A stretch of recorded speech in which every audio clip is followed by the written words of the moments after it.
feeling trapped in this like obsession of like, oh my gosh, thinking about food all the time. What am I going to eat? What am I not allowed to eat? You know, how am I going to possibly lose this weight? How am I not going to lose the weight? It's this mental obsession around food that really, I think really, you know, like drives women crazy and really keeps them from a social justice standpoint, really keeps them from being able to be productive and thrive.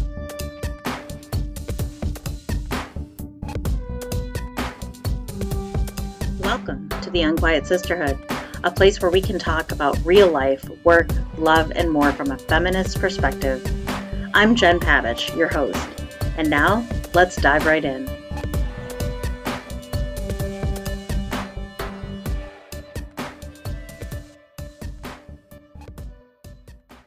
Hey there, and welcome to episode 4 of the Unquiet Sisterhood podcast. Today, I'm talking with Isabel Foxen Duke, the creator of Stop Fighting Food, a free video training program for women who want to stop feeling crazy around food.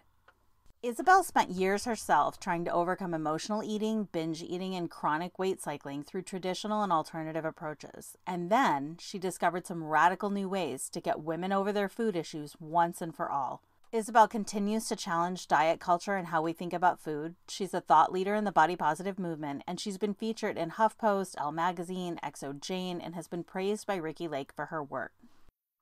So Isabel, thank you so much for coming on the podcast today to talk about Stop Fighting Food and all of the other amazing things that you do. Yay! Thank you so much, Jen, for having me. This is so exciting. So to get started, I would love to talk a little bit about your personal experience. I've heard you share your story before, and I think it's just so powerful. So can you talk about like your experience with dieting and what got you into doing what you do? Yes. Okay.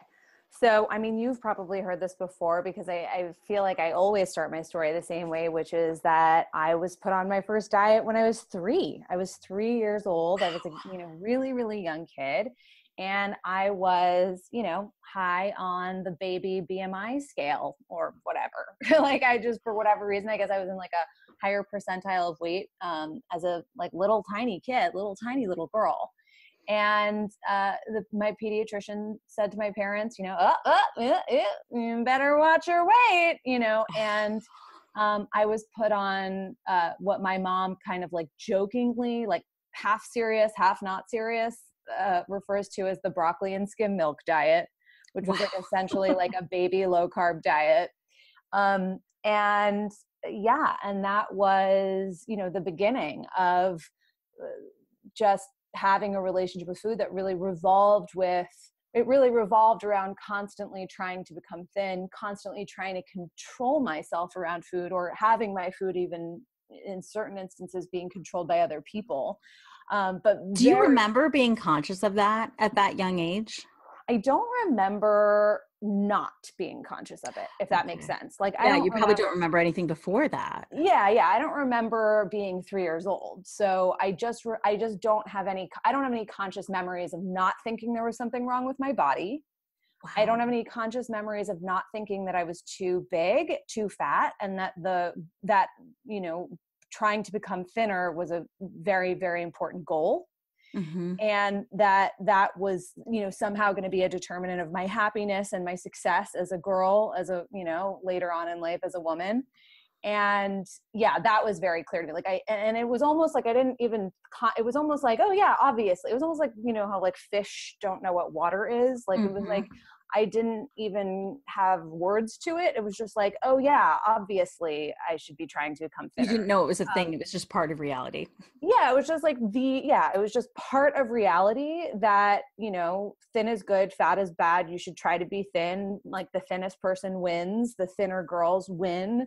Being thin is like sort of like the dictator of success in a lot of ways, and friendships and social circles and all of these areas of life.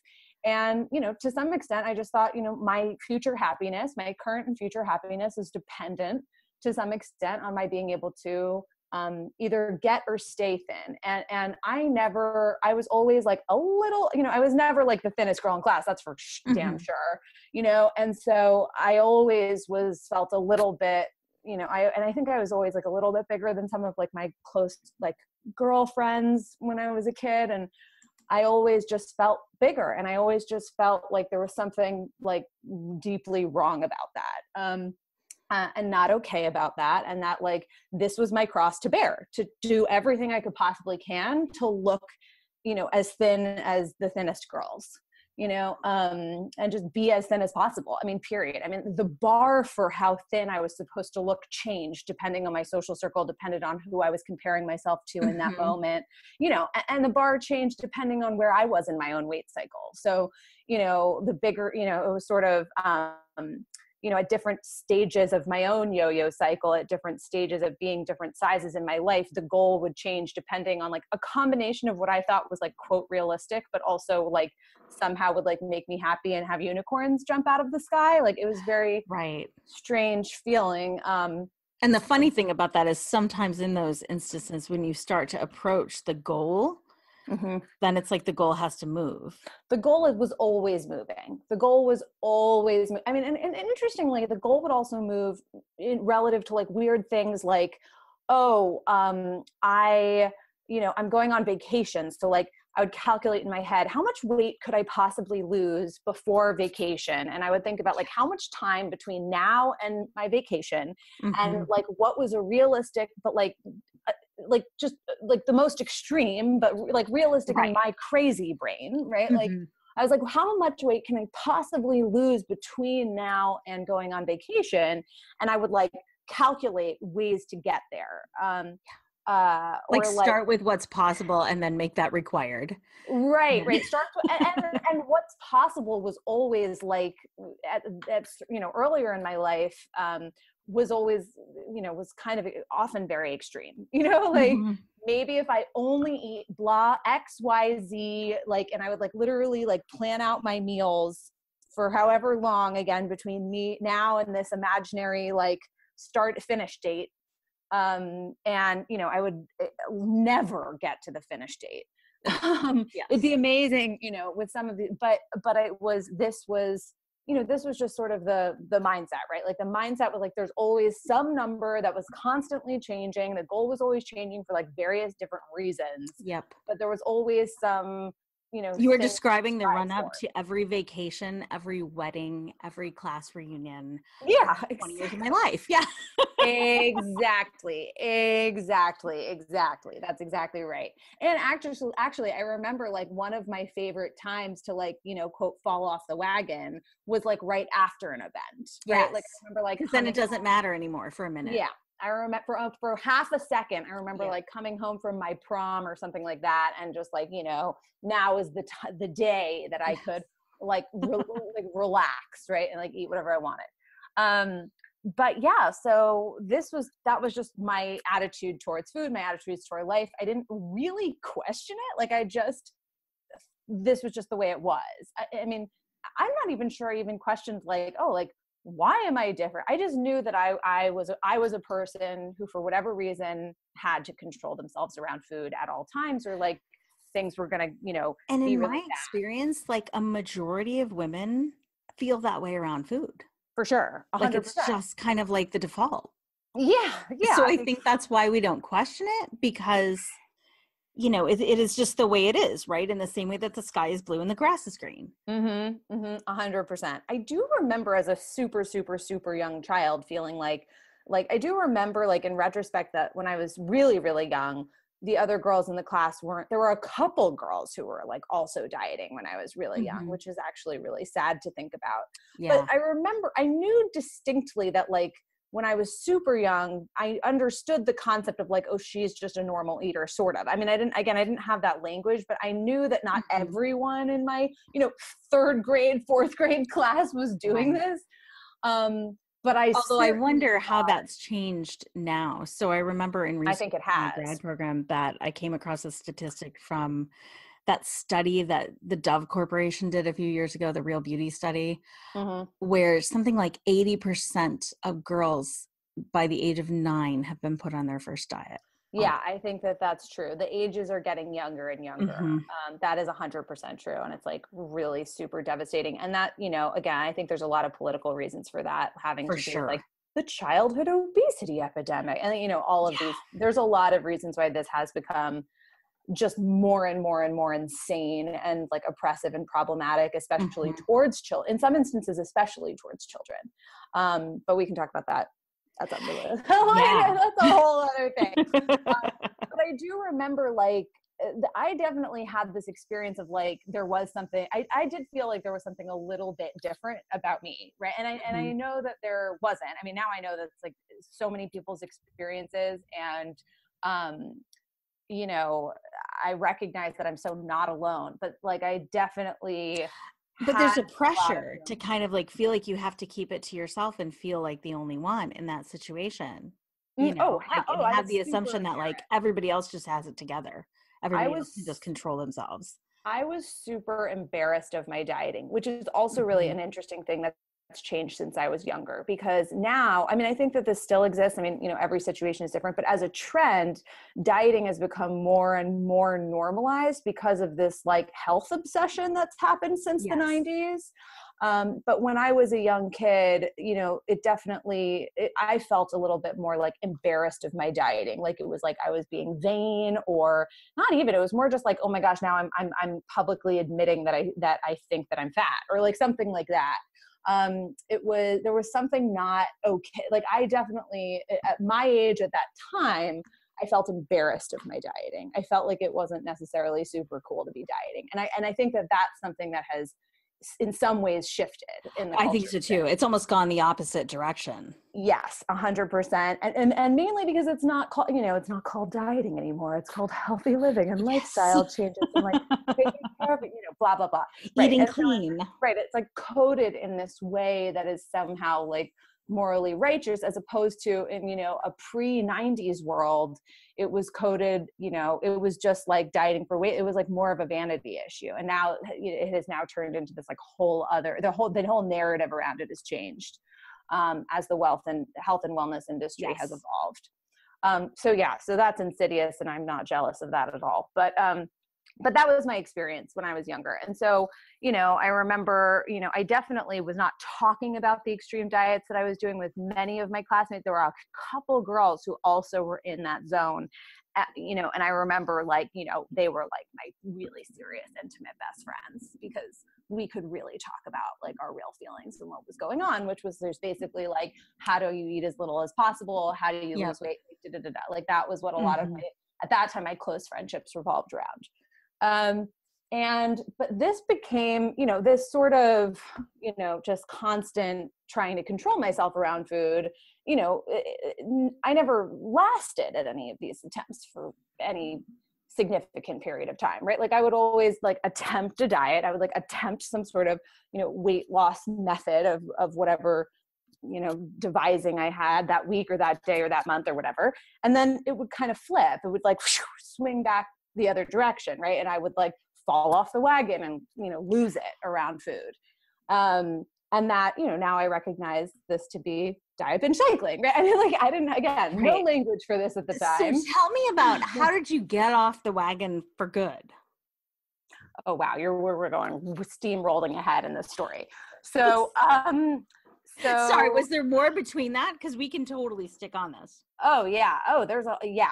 So, I mean, basically, I mean, the oscillations between you know, the oscillations between trying to control and falling wildly out of control, right? Like the oscillations between, you know, like hang on for dear life, just try to stick to your thing so that you can like force your body, you know, your round hole or your round peg of a body into the square hole, or whatever that phrase is, right? That hanging on, and then that falling off into a pile of brownie batter, you know, just like fully, you know, flying off the handle in the other direction type feeling. Those oscillations, diet binge, became more and more intense as I got older. And the restrictions became significantly more disordered and more just unhealthy like levels of restriction. But also it's just, you know, the restriction, I would be very clear. I think when I say restriction, a lot of people say, I don't restrict, I just ... or I don't diet, I just ... as if like they have this idea that restriction just on steamed kale and right. broth.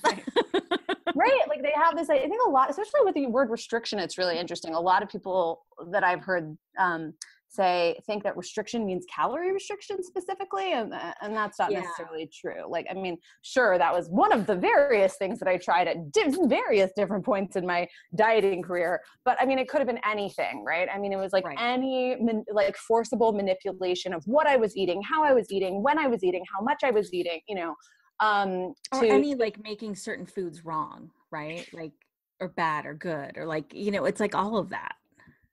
Yeah, I mean, sure. Right. Like diet mentality spans a whole thing. Yes. But in terms of like physical restrictions, right? Like, yes, any like specific types of foods, amounts of foods, any kind of active attempt at manipulating what I'm eating through my willpower, right? Through force, basically. Yeah. And there's an emotional aspect of that too. Like I remember just describing for years and years, like, you know, it was all about if I had had a good day or a bad day.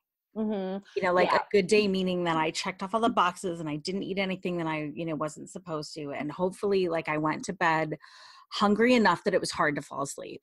You know, a good day and a bad day just means like, did I stick to my diet or not? Right. Did I stick sort of within the confines of my diet or not? Like, did I get a check mark for am I on the way to unicorn rainbow thinness, or or have I moved back, or have I stepped back on the path and now I have to make up for it tomorrow? You know, that's what, you know, when people talk about good and bad, like that's basically what they mean. Or have I stepped off the path, which means that I'm just going to say, fuck it for the rest of today. Yeah. I mean, and which is right. And that's how, I mean, that's basically binge land, right? So these oscillations, the oscillations back and forth, diet, binge, diet, binge, diet, binge. One of the ways that the binge is triggered is it's like a moment of, okay, I just can't hold back any longer. I'm just going to have the bite of whatever. And then it's like, oh, I screwed up. It's over. Might as well. Or I've crossed some line of not okay. You know, screw it. Like I might as well just eat, you know, everything that isn't nailed down. And then tomorrow I swear I'm never going to eat that thing again. Right. Or I'm going to really buckle down on my diet tomorrow, or I'm going to really buckle down on being good tomorrow, or whatever.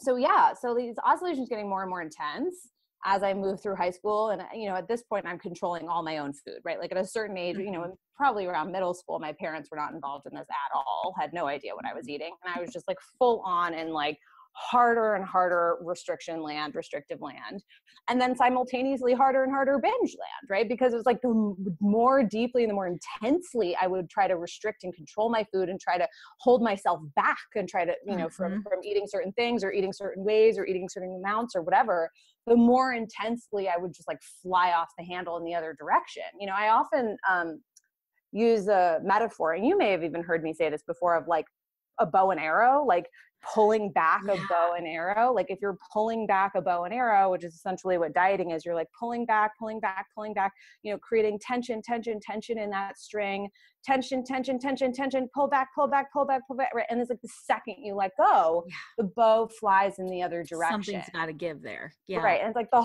more you pull the bow back, the farther it flies.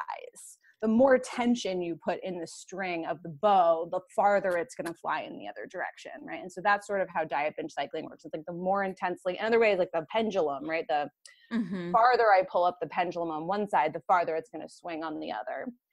So yeah, so this was my life for years and years. And I remember like, you know, like just like consistently, and it was like up, down, but the general trend was always up. Which I now recognize as being just like a biological reality of diet binge cycling. And so it would be like up, you know, it would be like up 5, down 10, up 15, down 11, up 14, you know, whatever. And so general trend was up, graph trend line was up.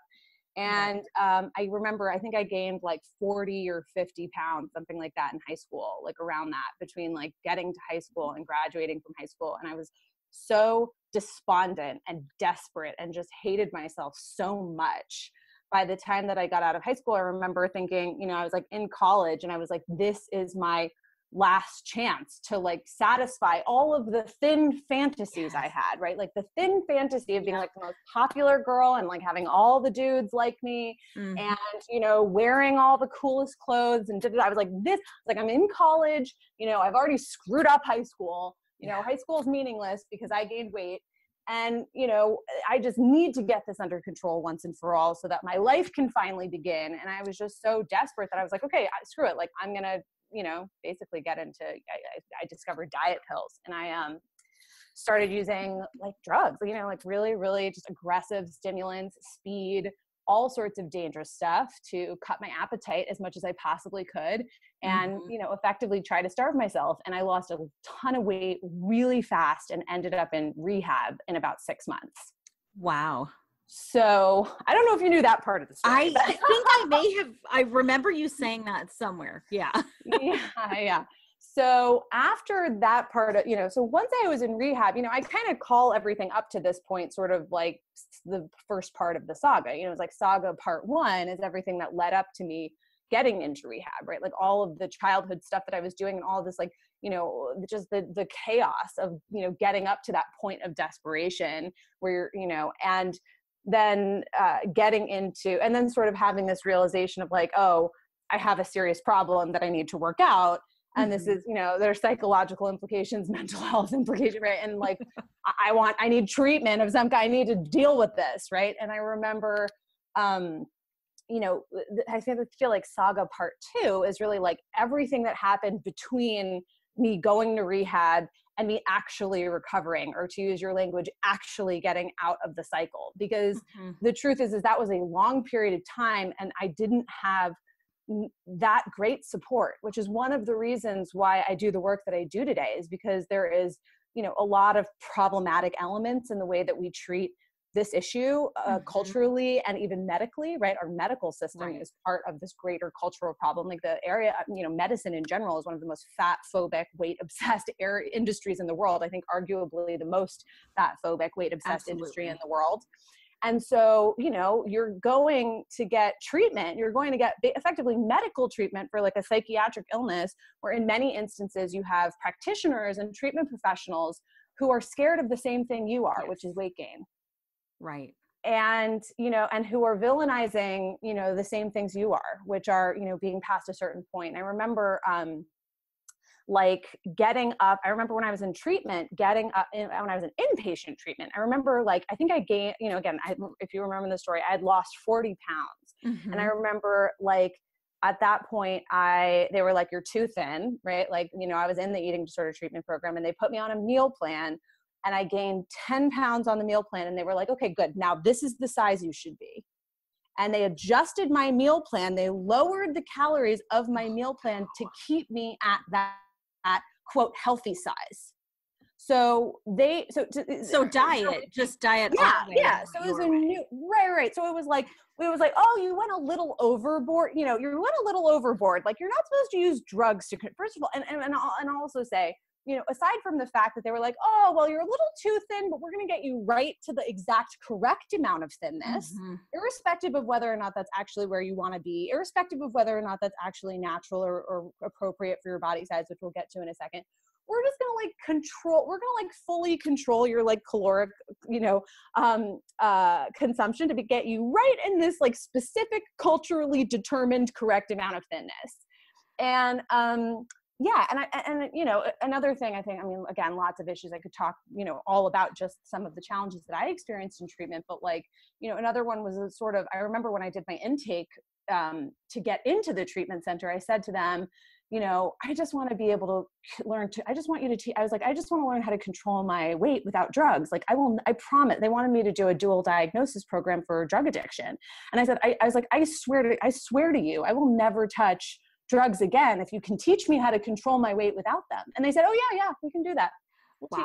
Okay. So that, I was actually just going to ask you about that, because I've heard you say that before. And that is such a holy shit thing. Yeah. When you talk about it. It is a holy shit thing. Here I am in a rehab that treats people for drug addiction, but if you can just teach me how to be thin, I don't actually need the drugs. Like, well, and also, I remember there was like one plus size, woman in the eating disorder treatment, and she was basically put on like this clinical diet, right? Like, and so it was like, depending on what weight you were, they were either adjusting your meal plan to bring you down or adjusting your meal plan to bring you up or whatever. But it was all about forcing everyone to basically look the same at the end. Yeah. I mean, it's really the same damn thing that we do to ourselves, right? Yeah. Like only, Yeah.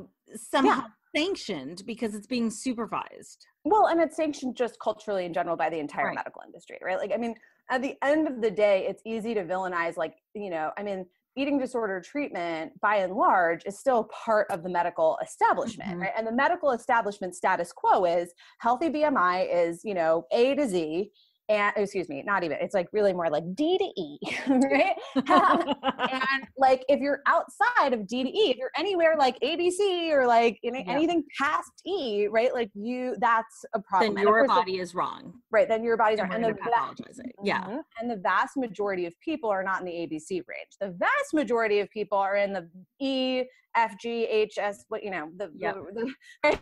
So, so this was basically, I ended up getting out of rehab, and like I was basically handed like, here's your meal plan to keep you at this correct weight, which was never a weight that I could previously maintain without drugs. But I came out of rehab thinking like, well, maybe I can do it now. I went to rehab,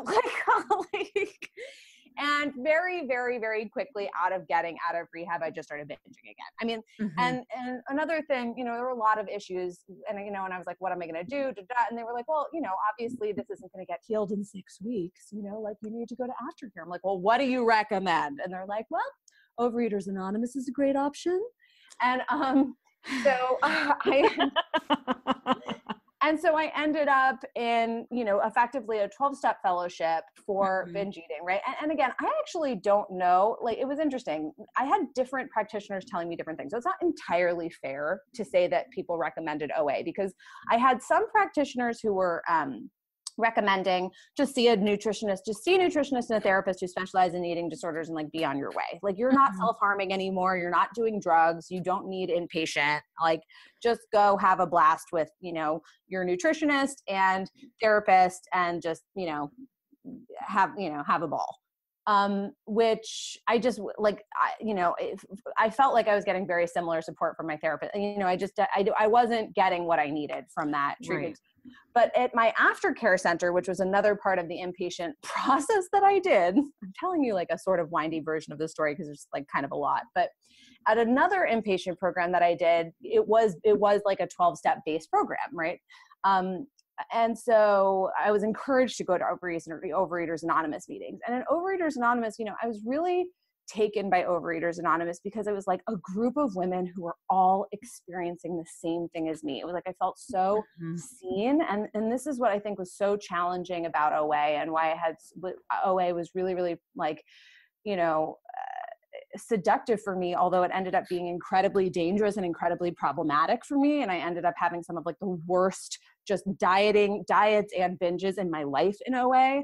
Like I remember how seductive it really was to be, I was just like, oh, like these are women they're speaking my language. Like they're experiencing what I'm experiencing, which at the time was just, why the hell can't I control my weight? Why the hell can't I control my food? There must be something deeply wrong with me. I am a binge eater. This is my pathology. There's something different about my brain from other people. It's a disease. I'm powerless over it. Yeah. I'm powerless, right? I'm a food addict, right? I mean, like this was the language. I'm an addict around food. I can't eat like normal people. I have to rigidly control my food at all times and stick, to my meal plan and get on my knees and pray to God. So can I ask you about that? Because I've always been curious. I've never been to an OA meeting, but I have been to AA meetings. And, so when you're in AA, NA, what have you, where you're dealing with substance addiction, it's all or nothing, right? Like the 12-step method is you have to quit. You can't drink at all. This isn't a moderation program. This isn't. So how the hell does that work with food? It's very similar. It's literally called an abstinence model. It's the abstinence model of recovery. So basically like. But how do you abstain from food? You have a rigid meal plan. You have a meal plan, and going outside of your meal plan, breaking your meal plan. So effectively breaking your diet is considered to be like losing your sobriety effectively with food. Holy shit. It's can I curse on this podcast? Absolutely. Yeah. It's fucked up. It's like super, super fucked up. Yeah. So basically, I ended up, and largely in a way because I just didn't know what the hell else to do. Like my treatment options were just so weak. I mean, like, I don't even know how to describe it. Like, I had practitioners telling me different things. I kind of got the sense that the practitioners were sort of like all on the fence about like what the research actually said. And they felt conflicted because it was like, oh, I remember hearing like diets cause binging, but they also had this really weight normative perspective around like what your body was supposed to look like in the context of quote normal eating. And so there were like conflicting messages going on. Yeah, and I wonder about that too. So like were there people in OA that were actually a quote normal healthy weight? I mean, everyone in OA was different sizes, just like every dieter is different sizes, right? Like it's not different than life. Like if you go to a Weight Watchers meeting, people are all different sizes. And the same thing, OA is like Weight Watchers, right? I mean, it's very similar in terms of like you're on everyone's just wondering, like, is there community support for trying to control your food? But is there a perception that the people that are thinner in OA are like sort of more successfully working the program? Is that like I'm sure. I mean, yes. I mean, like, let's just put it this way. You're supposed to like get a sponsor in OA, right? So you're supposed to get like just like an AA, right? I mean, again, and my criticisms of OA are very specific to food. And I would just want to be clear before I move on. Oh, absolutely. Yeah. I want to be very clear before I move on with this conversation that like alcohol and food are two different things. You can't very much so. Food. Yeah. You can't treat food the way you treat alcohol and drugs. Like alcohol and drugs, you can safely remove from your life. Right? You don't need them to live. Yeah, exactly. Like the idea OA came out of a very unscientific assumption by a wife. It was a wife of a member of alcoholic who in the 60s said, I believe her name was Gail. I could be wrong, but I'm pretty sure her name was Gail. And she said, oh my God. And her husband would, describe his experience of like, once I have a drink, I feel completely out of control, da, da, da.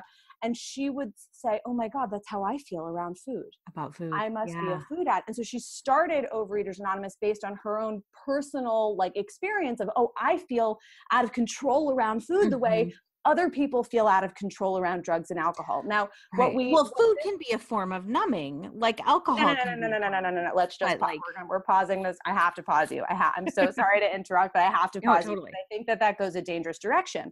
What this didn't account for is that dieting, right, in order to be out of control around food, is you have to be trying to be in control. Yes.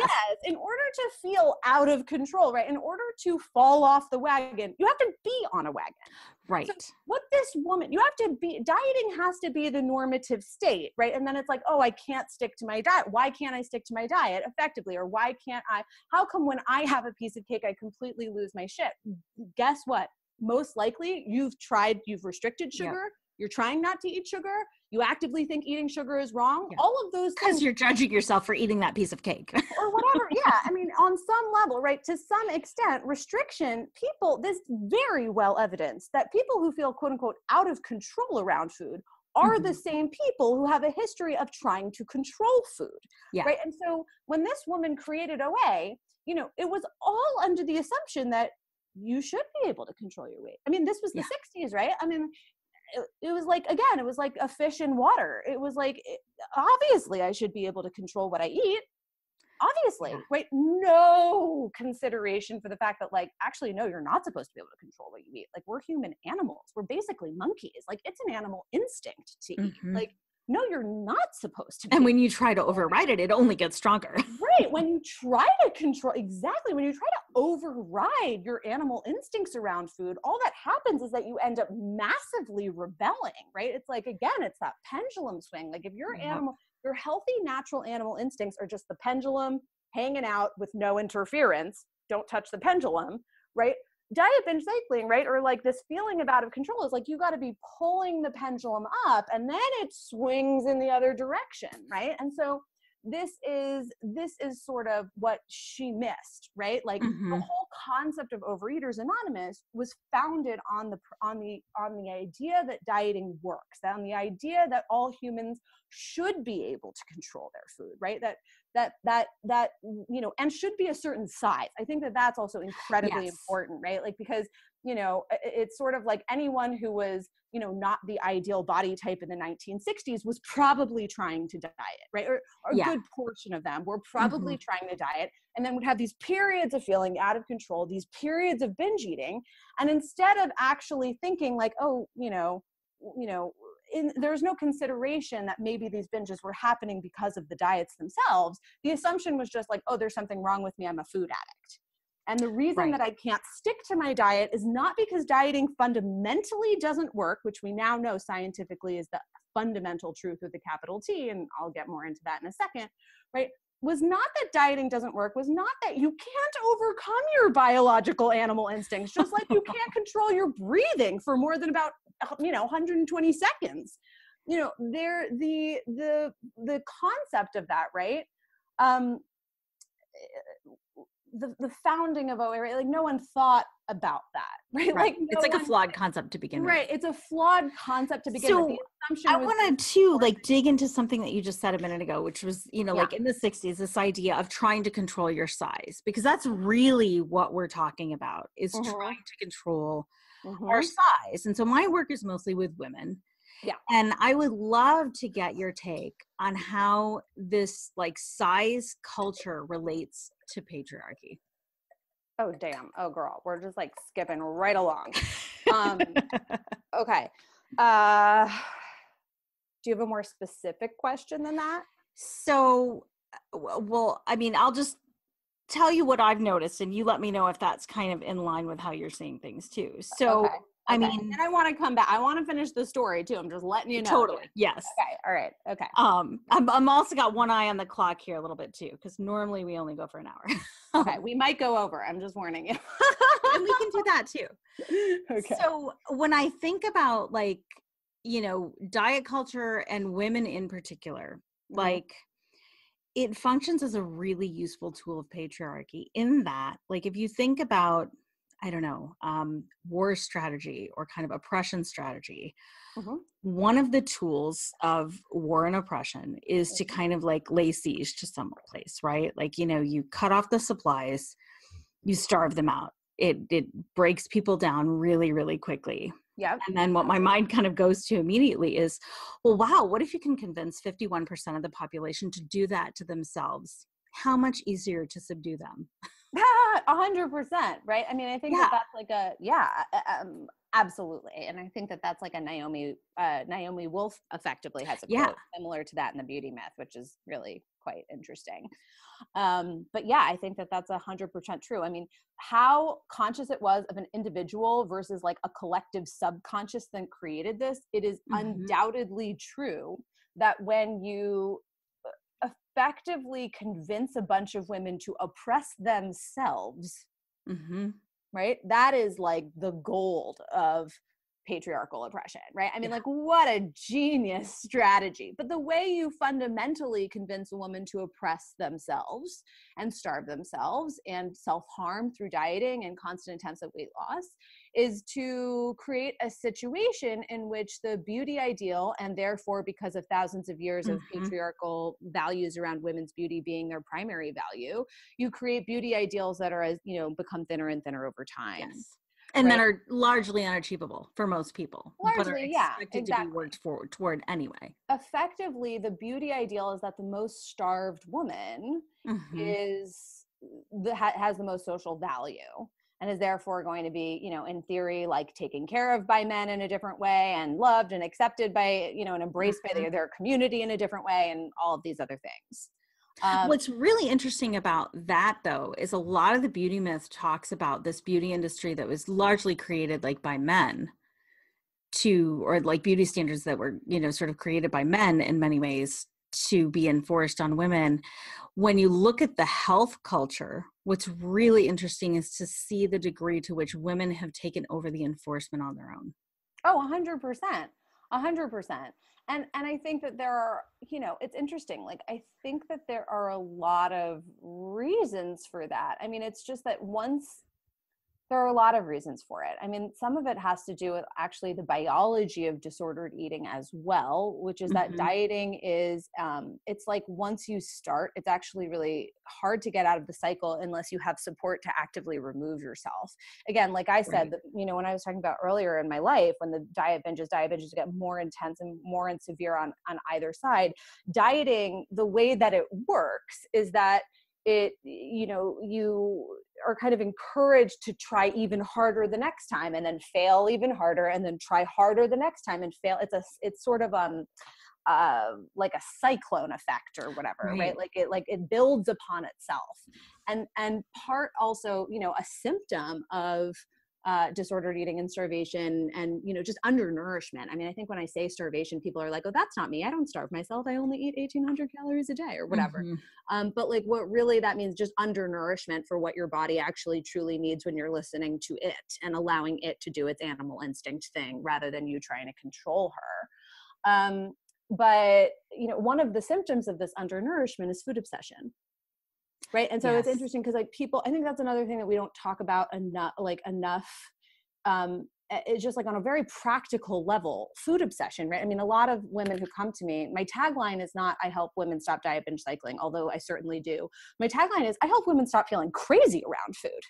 I help women, right? I help women stop, feeling trapped in this like obsession of like, oh my gosh, thinking about food all the time. What am I going to eat? What am I not allowed to eat? How am I going to possibly lose this weight? How am I not going to lose the weight? It's this mental obsession around food that really, I think, really, like drives women crazy and really keeps them from a social justice standpoint, really keeps them from being able to do anything thrive. else. Yeah, really being able to be productive and thrive in their lives. Like I always think it's so incredible and amazing when you see these women who are like, clearly struggling with disordered eating and also achieving all of these other things in their external life. Although I also feel at the same time incredibly what badly could they have done people. If they weren't? Yeah. Right. Well, and also I feel incredibly badly for them because I'm like, this is clearly a person who is killing themselves for this concept of success. When I was in your program, that was the moment for me when like the switch got flipped, when I really, and I can't remember what it was that you said that like prompted me to do this, but I really sat and thought about how much time and energy have I put into this over the last 20 years? And what else could I have done with that time and energy? And I was like, holy fuck, not another minute. Yep. And for those people who are like clearly totally living in like restrictive eating disorder land, or just like diet and, just like a diet obsession, food obsession, health obsession land, and also somehow crushing it at their careers and doing all these other things. It's like, on some level, I even have like even a more broken heart in some way. I'm amazed, but I also have an even more broken heart because I'm like, do you ever have time to just relax and enjoy your life? Yeah.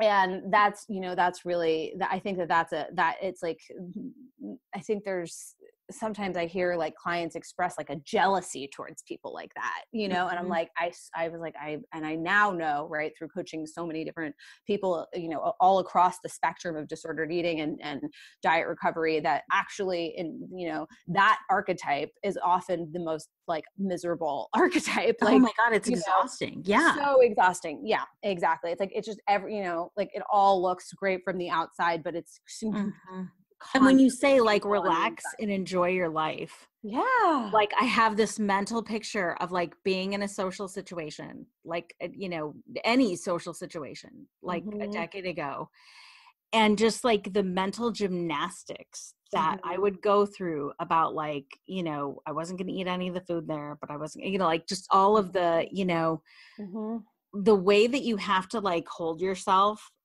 all the time, even in the quote relaxing situations, to try and like keep that monster under control. Yeah. And that I think is really, kind of, this is like a really perfect opportunity to pivot into like this grand question that you asked me, how did you actually get out of the cycle? Yes. It wasn't like, oh, I'm going to stop binge eating, or I'm going to stop. Like, it was like, I came to a point to kind of wrap up. So I was in OA, and then OA clearly wasn't fucking working. So I was like, okay, I was just binging dieting in OA, but like just by another name, basically with this, sort of, I thought I wasn't dieting, but I was absolutely dieting. And then of course, falling off the wagon and binging and breaking my abstinence and blah, blah, blah. I'm just miserable. And then I remember eventually discovering intuitive eating and, you know, kind of having this like, oh, holy God, this is it. This is the thing that's going to, you know, this is the thing that's going to change me forever. And I remember having a similar, when I was in OA and I was like, oh, these people really get me. I remember having a really similar experience when I read my first intuitive eating book, which was by Janine Roth. And she also tells her story, and she really talks about these very specific personal experiences of what it was like to be constantly, you know, trying not to eat carbs and then like falling into the breadbasket type thing. And that made me, and then I was like, oh, she gets it too. And she has a different solution, right? And I remember, you know, really attempting intuitive eating. But even then, like the issue with Janine Roth and the issue I think with a lot of intuitive eating people was that, you know, it was intuitive eating as a form of control. So it was, you know, only eat when you're hungry and stop when you're full, and, you know, try not to eat emotionally, and emotional eating was like sort of villainized, and it was all, you know, it was weight loss was the goal for sure. There can be a little bit of that same perfectionism in intuitive eating that there is in dieting.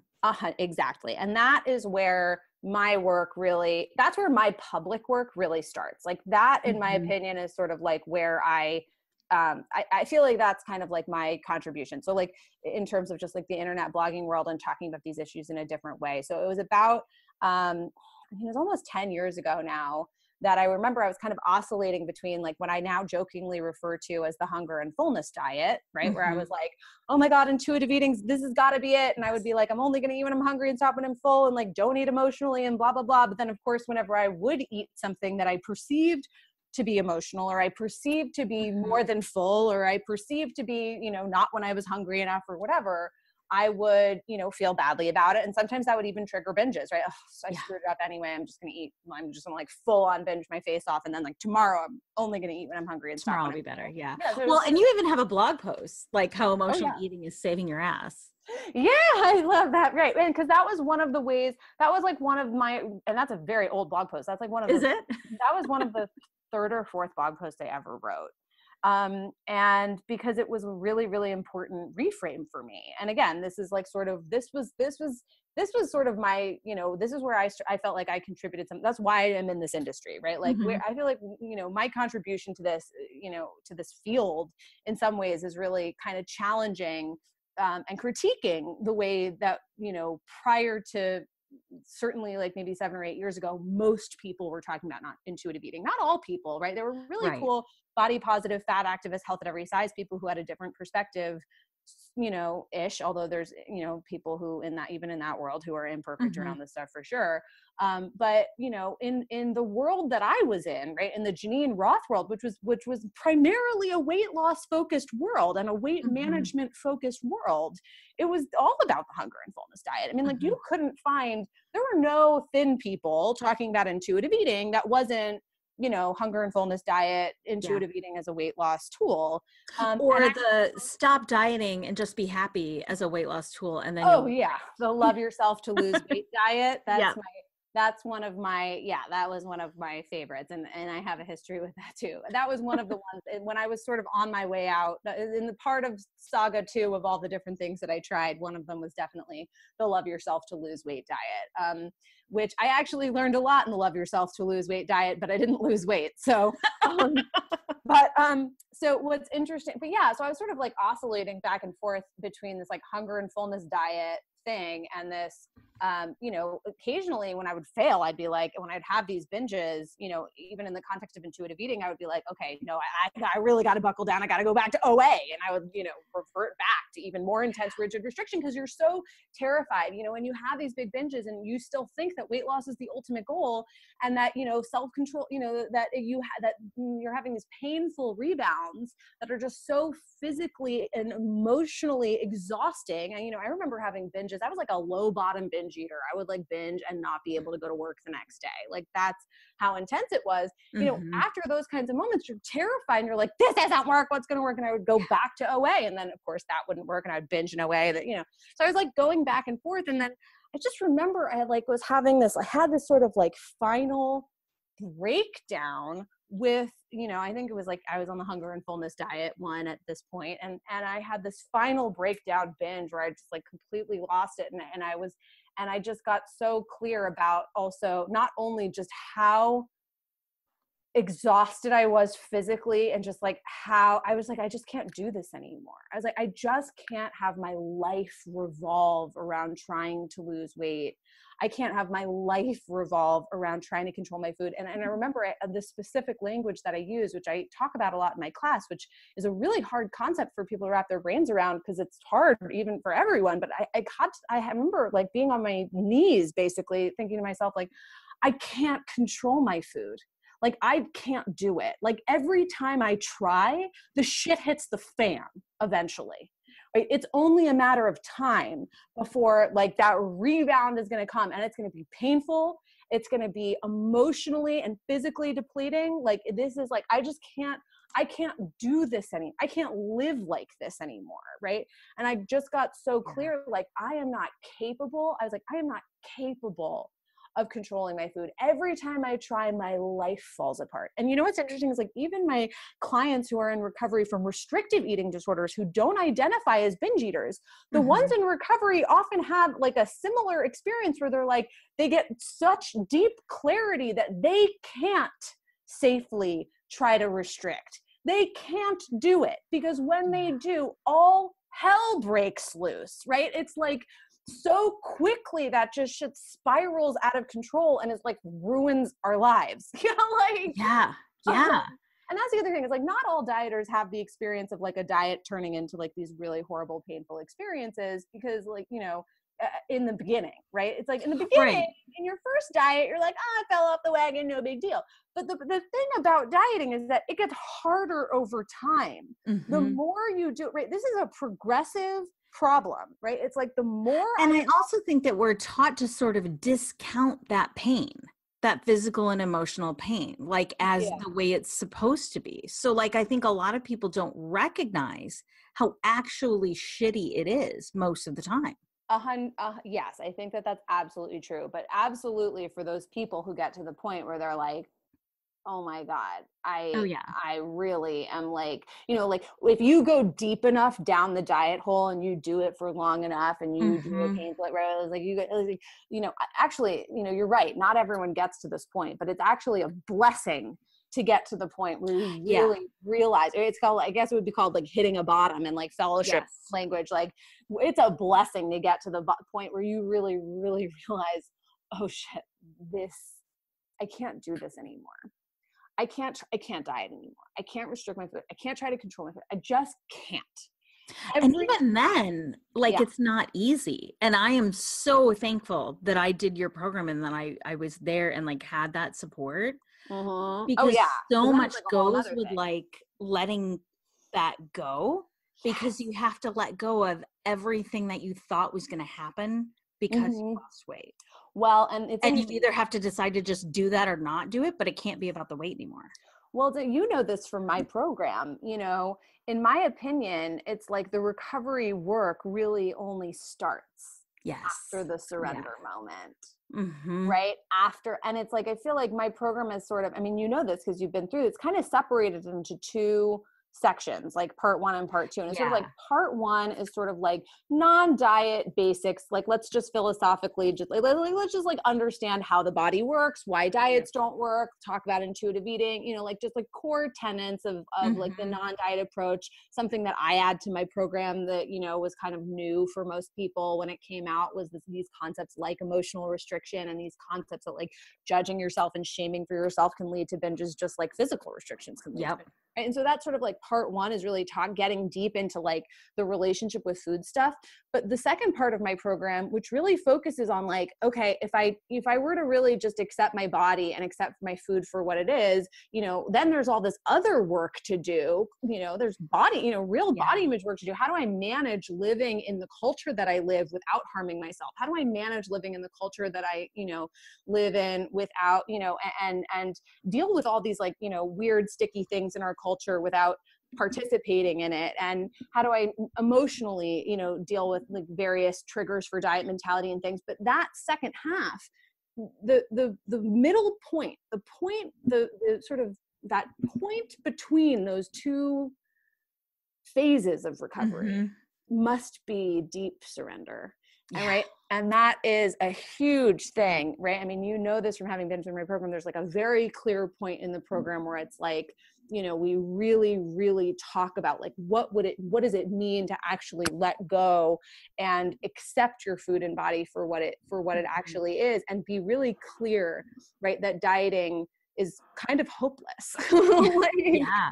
right. Well, And then it's also like about acknowledging like a form of oppression that we are largely blind to in our culture. But like once you see it, you cannot unsee that privilege and that oppression and like all of that. And that's a whole other thing to grapple with, right? Yeah, 100%, right? It's like, once you get to that point where you're like, oh my God, I cannot do this to myself anymore. And you really realize that like acceptance, like radical acceptance is the only way, you know, like, yeah. From that point, all the questions become new questions. It's like all new questions. It's like, oh, wow. Like, you know, it's just an entirely new ball game, right? It's like people think they've tried everything, but the reality is like, you know, until you've actually gotten to the point of surrender in your relationship with food, you're just trying one thing, and that's dieting. And then after that point, right, after you hit that surrender point, then the work begins, but it's all new work that you've probably never even thought about.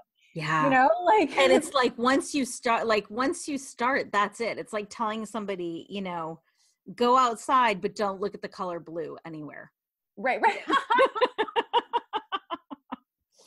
Yeah, it's just like, it's really, yeah, you have to, you can't really avoid diet culture. Unfortunately, No. you have to have a different relationship with diet culture, and you have to, it's sort of like, you can't avoid sexism. You have to have a different relationship with sexism, where like, you're aware of like, okay, what can I control here? Or what can I change here? How can I address my own internalized sexism? How can I treat myself differently? How can I treat other women differently? How can I treat men differently? But then, you know, like at the same time, you have no control over the fact that like other people might not change with you. And so it's like, what is my relationship to that reality, right? And so like, this is, you know, it becomes like a crash course in basically the management of prejudice as part of the healing process while you're doing the work to heal your own prejudice. Yes. Yeah. And that's just it, right? Like, and to heal, like, it's like internalized depression as much as anything. Yeah, exactly. Yeah. So it's like the work, I mean, a big part of the body image work, and again, you know this from my program, is like, okay, like dealing with my own internalized fat phobia, my own internalized prejudice towards myself is like one silo, and others, and again, they're not really silos, they all interact. Right. It was like one area, and then like another interacting area is like, okay, how do I deal with fat phobia coming from my environment, which is just like seemingly coming from all over the place. And some of that we have some control over, and some of it we don't. Like, we can, you know, delete fat phobic people from our Instagram. We can add in body, right? There are certain things about our environment we can control and certain things that we can't. And so it's like changing our relationship with those things. That's a whole other thing. And then, you know, I mean, it's just like the list goes on and on, right? So again, it's like putting down the dieting for real, right? Is kind of like, that's a long process for a lot of people. And like, I know so many people are doing so much work in the non-diet approach and are still struggling to get there. But it's like, once you're there, then it's like a whole other ballgame. And in my experience, you know, people don't typically do super awesome, honest body image work until they get to that surrender place to a certain extent, right? Like, I think the surrender place really helps you. It like changes the way you view all of this other work that we're talking about, which is why it's so important. But it totally does, because there's these sort of I don't know, like, I think that the term body positive has gotten like a little trendy, and I think that to a lot of people, like, what that really means, and this is to some degree like what it meant to me before I did your program, was like, I am absolutely fine with, you know, any body type. Like, you know, I'm never going to judge someone by the way they look, this, that, and the other. But had you said, okay, but what if you looked like that? Yeah. Oh yeah, that would have been a totally different ball of wax. Do you remember me asking that in the program? I mean, that's one of my favorite questions to ask. That's like one of my go-tos, is when people come up to me and they're like, I don't judge other people for their weight. I just judge myself. Like, really, I promise. And I'm like, I'm going to call bullshit on you right now. And, you know, you look me in the eye and you tell me, oh, really? I'm like, okay, well then if you don't judge her, like just go trade bodies with her.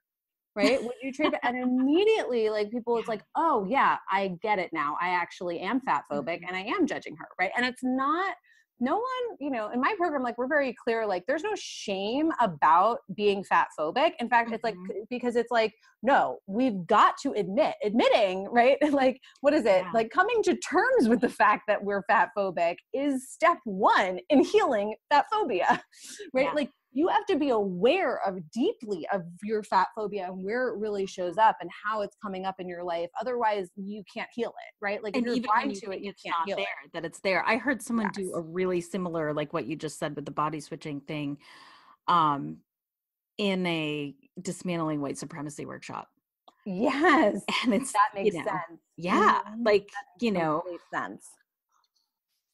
because it's not just the idea of what if your body was like that, but it's also the extent of then what would that mean for who I am in a society and how I'm looked at and how I'm treated and all of those things. Yeah, absolutely. So yeah. Wow.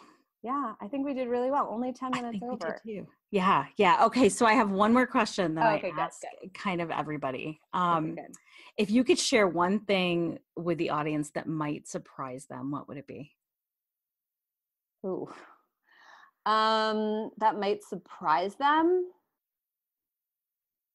Although I suspect we've shared a lot of things that might surprise I was going to say, and it could be does it have to be food and weight related? I'm like, no, it does not. I feel like everything about my food and weight related life has been expressed on like one podcast or another. I mean, I'm sure there's more that I can't think of, but it's like, I feel like so much of my life is just like out there on the internet when it comes to food and weight. But you know what? And I've said this publicly, but I'll say it before. I mean, I think that something that is, you know, and I've started actually talking about this publicly a lot, but something that might surprise people is like when you heal your relationship with food and when like food and weight are no longer like big pressing issues on the forefront of your brain all the time, like that doesn't mean your life is awesome necessarily. It means that you don't have that bullshit on your brain anymore. Like it's a lot better, but like you're still just gonna have like normal human problems. Yeah. And it just means that food and weight wasn't the problem when it came to everything. Exactly. Like I think that that's important to talk about is like the reality of the situation. And like I think people when they really like kind of have these moments of liberation, they do go through a period where they're just so it's like happiness is relative, right? Have you heard those stories about like when somebody wins the lottery, they're like really happy for like a year and then they kind of go back to normal happiness levels. Like I feel like that's how a lot of people experience when they really experience that like deep true freedom around food and they really like kind of get it and they really kind of grasp it. They're like kind of on cloud 9 for a little while.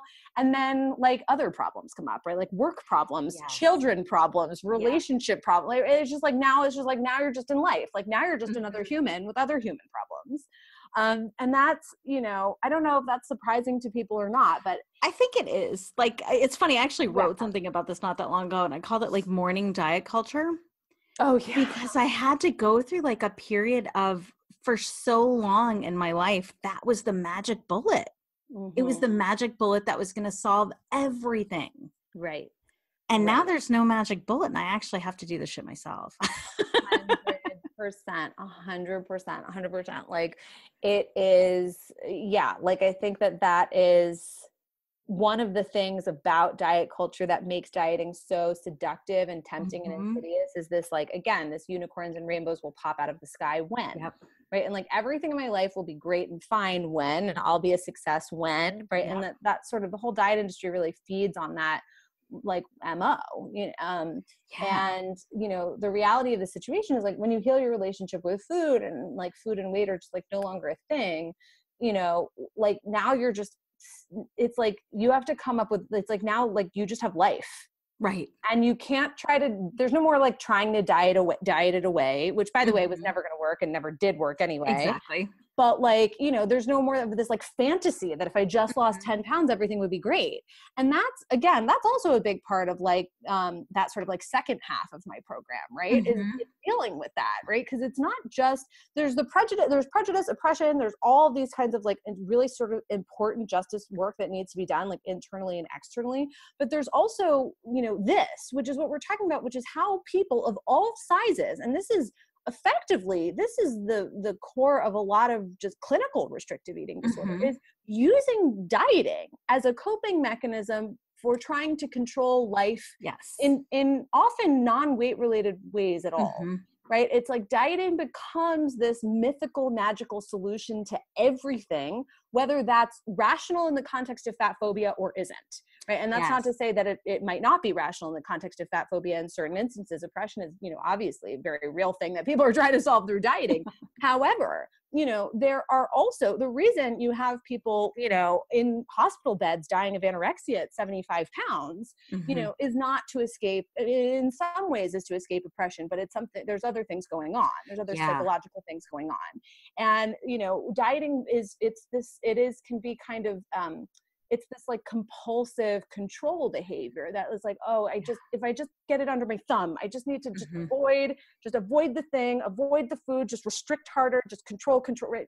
I mean, a lot of therapists would say that eating disorders are kind of most similar to like an OCD behavior, right? Like if I just control everything rigidly around me, then I'll be safe. I'll be safe. Yeah, exactly. And so, and it can also be like a little piece of like imposter complex too, right? Like I'm not going to, I don't know, start dating or apply to grad school or like whatever until I lose this weight, right? So it can be the delay. It's a life avoidance tactic. I mean, there's lots of interesting psychological things that are related, right, and interact with social oppression, but fundamentally are also have components to them that aren't necessarily about oppression. It's just sort of, it's like, you know, I had a mentor who said it's, you know, what's so interesting about disordered eating is that the only way to heal it and the only way to solve it is to actually be really, really, really diligent in noticing how the sociological, meaning like the social justice component, and the psychological, meaning like underlying depression, anxiety about things that might not be weight related at all, how these things interact with each other. And how they like kind of like, it's like this foggy mix, right? And that's, you know, the degree to which people are, you know, struggling with disordered eating. You know, some people could be more dealing with the psychological aspects of things. Some people are dealing more with the, so like managing oppression, you know, dealing with prejudice, that kind of thing. But fundamentally for most people, it's like a mush of these two areas. Yeah, it can be hard to sort of separate those things out, right? Yes, and they interact, and they're it's like kind of like this like amorphous thing, which is like one of the reasons why it's so nice to have, you know, like have like a really good like professional who you trust, who can like, you know, is educated about both. And I think that's what's really hard about clinical therapy as well, just kind of really taking this conversation full circle about, you know, my critique of a lot of clinical eating disorder treatment professionals. And by the way, again, just for the record, there are awesome clinical treatment. Yeah, totally. Of course, but there are also problematic ones. And and also, I don't even want to say it's about the individuals. It's really more about the institution of clinical treatment, right? And the institutional problems with clinical treatment, which I would say even the best eating disorder professionals, they probably will have a long list of the problems with the institution of clinical eating disorder treatment. But one of the issues with the clinical institution, other than the BMI issues and all of that, is that people don't have a lot of social justice education. A lot of therapists don't get a lot of social justice education. Right. It's not super, super common. Certainly not when you're talking about like psychiatrists in med school, for instance. Hardly any social justice education, right? Nutritionists don't get a lot of social justice education, right? And so you're trying to heal something that fundamentally is a combination of the psychological and the sociological. But most of the clinical practitioners really only have training in one area, if that, you know? And so that's another really big challenge in the treatment of clinical eating disorders, and just like treatment and like, you know, nutrition, just like you know, and just how we talk about, you know, food in this culture at all. I mean, and therapy, right? And health, right? Like how we talk about health, like, because that's such a big thing that's tied into it. 100%. And that's, I think that's an area that I think the coaching industry, I mean, there's a lot of issues with the coaching industry too. I mean, don't get me started, but one of the things that the coaching industry, I think in the past, like, let's call it 10 years, has really brought to the table is an ability to like string together different types of education. And I mean, that was certainly one of my goals when I created my program, was like, okay, like we have this thing over here that's happening that activists are talking about. And then we have this other thing over here that psychiatrists and therapists are talking about. And the truth is that they really need to be integrated. Yes, I know. It's funny because I had a similar experience, like bringing in, you know, like because I have a life coaching certification and all of that, but my background is in feminist advocacy and policy. And bringing those things together, you know, has been like a lightning rod for a lot of good stuff. Yes. Yeah. I think that that's the future of coaching. I really do. I think it is already. Yeah. I think it's happening. It's now, right? But yes. Yeah. And you're seeing really interesting blends of different schools of thoughts that come from different places that didn't always cross paths. Yes. Yes. We're seeing that more and more. It's like really, really interesting what's going on. There are super big challenges with it that I'm very aware of, but yeah, like it is, I think that is the future of coaching, is this sort of blending of like social justice education with like, you know, therapeutic, quote unquote, spiritual, whatever you want to call it, right? Like life coaching stuff. Yeah. And it's, I mean, like, and really what we're talking about is integrating, you know, and we've been in sort of a disintegrated state for a long time when it comes to stuff like this, but yes. And it's challenging. It's totally hard, right? There are lots of challenging aspects to it. There are a lot of, there are a lot of like ways in which this is actually like really hard for professionals and clients alike, but it's happening, but this is where we're going. And this is an important, you know, future. This is where we are. This is the future. And this is what needs to be happening. These are the conversations we need to be having. Yes, absolutely. Yeah. Oh my God. Well, thank you so much, Isabel. This has been fabulous. And I, you know, was so glad to I realized as we were talking that I had only heard pieces of your story before. So it was awesome to kind of get more of that. And yeah, it was just so much fun having you on. I'm so glad. This was such a baller, awesome interview, like undoubtedly, because like, I mean, you're a student, so you like are so good at this stuff. And I'm thrilled to be here. I thought that this was a really awesome interview, and I hope everyone who's listening thought it was awesome too. Fabulous. Me too. And I highly, highly, highly recommend Isabel's program, which will be in the show notes. And I will also put her website and some other fun tidbits from her too. Yes. Stopfightingfood.com, guys. Absolutely. That's where it's at. Or my blog. My blog's also like killer. Yes. Yeah. I will put both in the show notes for sure. Thanks, Jen. Thanks so much.